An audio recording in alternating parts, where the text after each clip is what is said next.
It is February 25th, 2025, and I welcome you to the audio edition of St. Giles in the Word. We will read from 2 Corinthians 3 and Joshua 17 today. We are reading together, as always, from the New International Version, and we begin in Paul's letter. Are we beginning to commend ourselves again? Or do we need, like some people, letters of recommendation to you or from you? You yourselves are our letter, written on our hearts, known and read by everyone.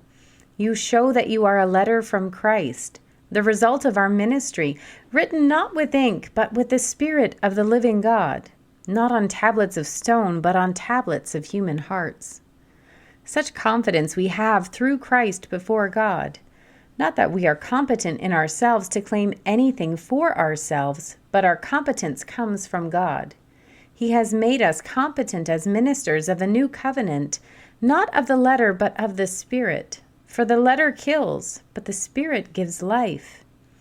Now if the ministry that brought death, which was engraved in letters on stone, came with glory, so that the Israelites could not look steadily at the face of Moses because of its glory, transitory though it was, will not the ministry of the Spirit be even more glorious?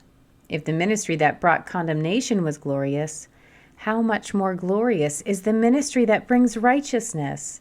For what was glorious had no glory now in comparison with the surpassing glory. And if what was transitory came with glory, how much greater is the glory of that which lasts?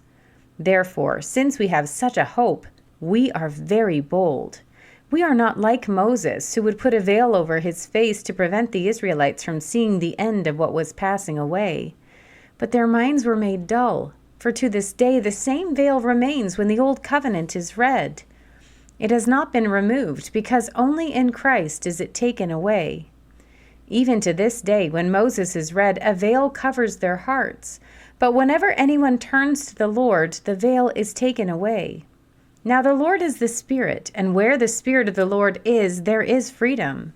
And we all, who with unveiled faces contemplate the Lord's glory, are being transformed into his image with ever-increasing glory, which comes from the Lord who is in the Spirit. We turn now to the book of Joshua.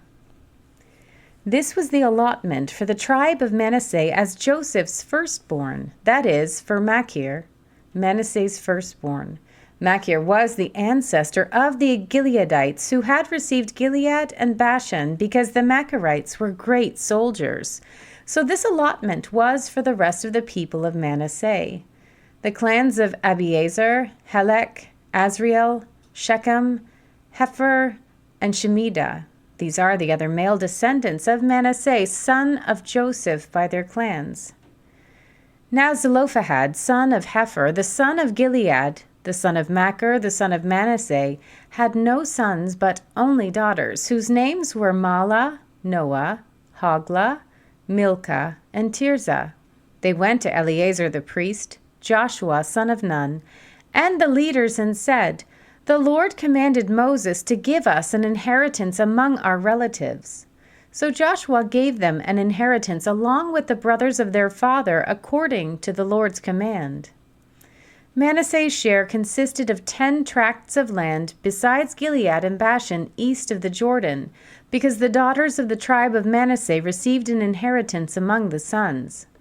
The land of Gilead belonged to the rest of the descendants of Manasseh. The territory of Manasseh extended from Asher to Michmethath, east of Shechem.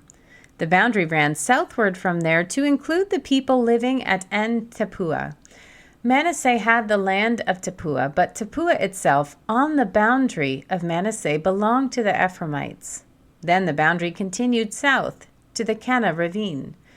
There were towns belonging to Ephraim lying among the towns of Manasseh, but the boundary of Manasseh was the northern side of the ravine and ended at the Mediterranean Sea.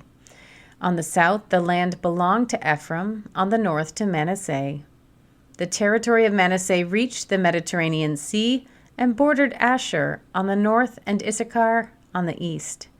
Within Issachar and Asher, Manasseh also had Beth-shan, Iblim, and the people of Dor, Endor, Tanakh, and Megiddo, together with their surrounding settlements. The third in this list is Nephoth. Yet the Manassites were not able to occupy these towns, for the Canaanites were determined to live in that region. However, when the Israelites grew stronger, they subjected the Canaanites to forced labor, but did not drive them out completely. The people of Joseph said to Joshua, "Why have you given us only one allotment and one portion for an inheritance? We are a numerous people, and the Lord has blessed us abundantly." "If you are so numerous," Joshua answered, "and if the hill country of Ephraim is too small for you, go up into the forest and clear land for yourselves there in the land of the Perizzites and the Rephites." The people of Joseph replied, "The hill country is not enough for us, and all the Canaanites who live in the plain have chariots fitted with iron, both those in Bethshan and its settlements and those in the valley of Jezreel." But Joshua said to the tribes of Joseph, to Ephraim and Manasseh, "You are numerous and very powerful. You will have not only one allotment, but the forested hill country as well. Clear it, and its farthest limits will be yours. Though the Canaanites have chariots fitted with iron, and though they are strong, you can drive them out." Here ends our reading for today.